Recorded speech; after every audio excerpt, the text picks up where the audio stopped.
While the question of ethics within publishing is one that has, of course, existed for decades, over the last few years, there has been an increase in the amount of conversations surrounding this topic. This is for good reason. A lot of people have been very concerned with labor practices and the unfair ways in which publishing has treated their employees. We actually even saw a strike occur not so long ago. Alongside that, we also have seen AI replace translators, which that in and of itself already is completely unacceptable, and also it does not behoove them to do this in the long run if they want to be taken seriously, as actual translating is a very specific kind of skill that should only be entrusted in the hands of experts, and AI simply cannot replicate that, nor should we want it to anyway. On top of that form of AI replacing people, we also have seen concerns either dismissed or outright ignored by publishers when it comes to AI on the front covers or within illustrations of the books that they're putting out. And a topic of conversation I have returned to pretty continuously over the last couple of years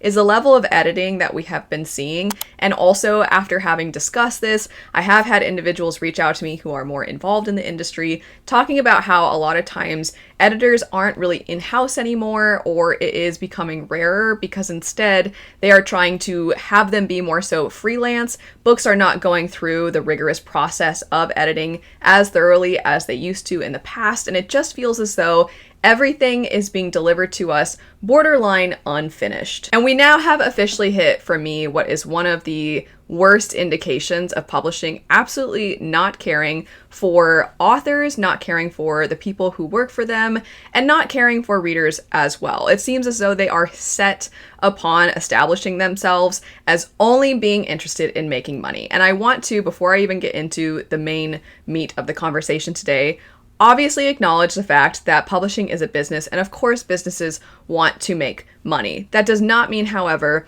that you can't try and make money in a way that, as much as possible, ensures that as many people in the process are not harmed in some way or taken advantage of or exploited. Getting into, though, this particular article that was published on March 30th of this year, the title of this is Harlequin to co-produce AI-generated microdramas. I'm not going to provide commentary as I'm reading through this. I'm just going to read through it in its entirety, and then we'll discuss after the fact. Harlequin, a division of HarperCollins, has announced a multi-year agreement with Dashverse, an AI entertainment company specializing in short-form video, to co-produce a slate of 40 animated microdramas inspired by Harlequin romance titles, beginning with Catherine Mann's A Fairy Tale ending next month. Per the announcement, each short-form video series will be, quote, developed by a team of illustrators assisted by Framio, and will be distributed in English across, quote, leading global microdrama platforms, including Dashverse's Dash Reels.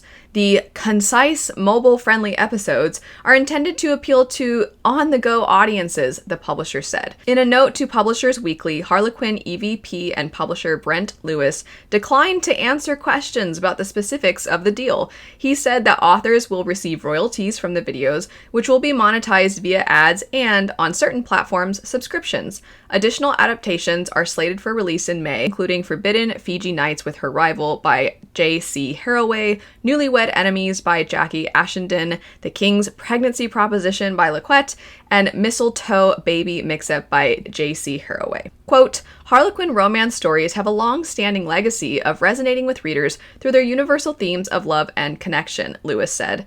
This partnership with Dashverse represents an exciting opportunity to reimagine these cherished stories for a new audience, leveraging cutting-edge technology to bring them to life in an innovative and engaging medium. Harlequin's expansion into microdramas comes just over a month after it slashed its long-running historical romance line in light of evolving reader interests globally. Quote, some of the most powerful stories in the world already exist. They just need to be experienced in new ways, says the CEO and co-founder of Dashverse. With Harlequin, we're unlocking a vast library of beloved stories and reimagining them for a format that is visual, immediate, and built for today's generation. This is a step toward building a global entertainment franchise from existing IP, powered by AI. On Dashverse's website, Framio is described as a generative video studio for storytellers that combines text prompting with automated editing protocols capable of churning out a, quote, complete short film with consistent characters and dynamic audio. In a September 2025 interview with India's Business Standard, Narain indicated that Frameo microdramas take about 3 weeks each to produce and have amassed millions of views on Dash Reels. I need you all to know, it really took everything in me to not have snarky commentary throughout all of that. I wanted to get through it all, so now you have heard it. Stupid, dumb corporate speak where they're trying to shove things down people's throats that not only do we not want, but no, it is not the future, it is not innovative, it is inherently exploitative. If anybody is wondering, by the way, not every author whose book or story is being adapted by this amazing AI is even on board with this. Some of them were not even asked. They have commented and said, no, I did not give my permission for this. And a lot of authors have been trying to, within their contracts with publishers, they have been trying to have a no AI clause, but they are being told continuously that that's excessive, that that's impossible, that you have to adapt. Highly recommend, if you have not looked further into it, when it comes to artistic spaces, there is absolutely no way to utilize AI that isn't stealing from artists. Any AI creation off of books is theft. We have also seen this with art, and we have been so fortunate that there are so many artists out there, whether it's fan art for our favorite series or it's just beautiful artwork in general. We are incredibly fortunate that there are so many artists willing to share their art with us. AI is trained through this art and then it regurgitates and spits up replicas. We saw all of this with the Ghibli filter a couple of years ago. You also can now buy books where you just insert pictures of yourself and then it creates a little storyline, and people are doing that in favor of picture books that have actual illustrators and people who know how to write stories that are meant to be captivating and enriching to children. There are just so many instances where this is already being used. It is theft. It is always theft. So even though they tried to sneak in that little bit at the beginning of, well, there's also going to be a team of illustrators, they're just assisted by Dashverse. No. A team of illustrators is not going to make a compelling, beautiful adaptation in 3 weeks. That's not how it works. Also, they're probably just there to type in the prompts, because if you have ever seen anybody who tries to defend their use of AI generative art, they always try to act as though they're doing a whole lot in the process. There are also individuals who insist, well, I'm an interior designer and I use it, so is that not legitimate? That's correct. It's not legitimate. It's somebody else's work, and that is what it has been trained off of, and now you are using that for yourself, and you're always doing it to benefit you. In this instance, when you do not have the permission, and not only that, but the AI is not trained independent of other people's creations, it only is able to function because it was taught off of someone else's work who did not consent to that. As a result, even if the author gave their permission, it still doesn't change the fact that the AI itself cannot exist. It doesn't exist in a vacuum. It doesn't exist separate from. It is something that has stolen. So I don't understand how anybody could think that this was a good idea. Also, it does not escape my notice that they are going out of their way to start this process with the romance genre. A lot of individuals over the many, many years that romance has existed have pointed out the differences in how people talk about romance stories versus stories in other genres. So many romance readers have spoken about it time and time again. If you look at the wording of how people describe it, they describe it as an indulgence, they describe it as meaningless or pure entertainment, and there's a lot of ways that they describe it that is very much putting it down. So I personally think that they're starting with these sorts of stories because it creates the burden of guilt on the authors, even though, again, to reiterate, some of the authors are not giving their consent to these things being made, and I'm sure plenty of them, even if they are getting royalties, it's not enough, first off, and second, I'm sure a lot of them don't care. They probably don't even want any pennies out of this. They probably would rather just maintain their stories and have a little bit more creative control. They probably only went to a publisher because they thought a publisher was going to provide more editing for them, provide more marketing for them. And at this point, publishing, and in this case, Harlequin, which is an imprint of HarperCollins, is becoming a scam. Back to the idea of using romance stories first, there have been many conversations about romance being viewed as less than. So even though plenty of these authors probably don't want this to happen, Instead of directing our animosity at the publisher, which is what we should be doing, what's going to happen is I can already predict there are going to be individuals out there that downplay this by saying, well, I mean, it's just like these sappy little romance stories, who cares? Or, well, those don't really have a lot of substance anyway. Or it's a new version of they were asking for it. As if somehow somebody writing a story within a certain genre has already decided that they don't deserve to have any respect granted toward them, and that's not fair. Every story of every genre deserves a space. It should be treated as something that is valued because all art is meaningful, even if it doesn't work for you personally, even if you have your preferences, even if you don't really like certain books from certain genres, they still have meaning.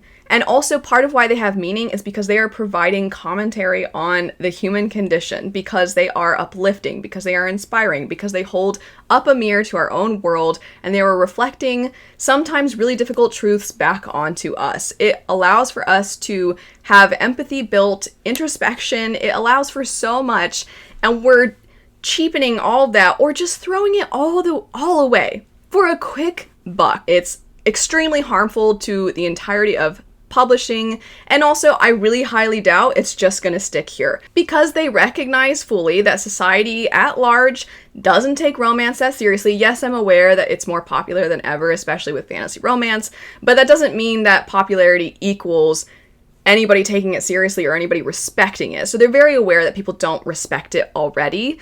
And people aren't going to respect this either. It's not like these are going to be nominated for Oscars or something like that. They know that these aren't to be taken seriously. It's the on the go for the new generation, as if the new generation is too stupid to realize that this is trash. But they're not.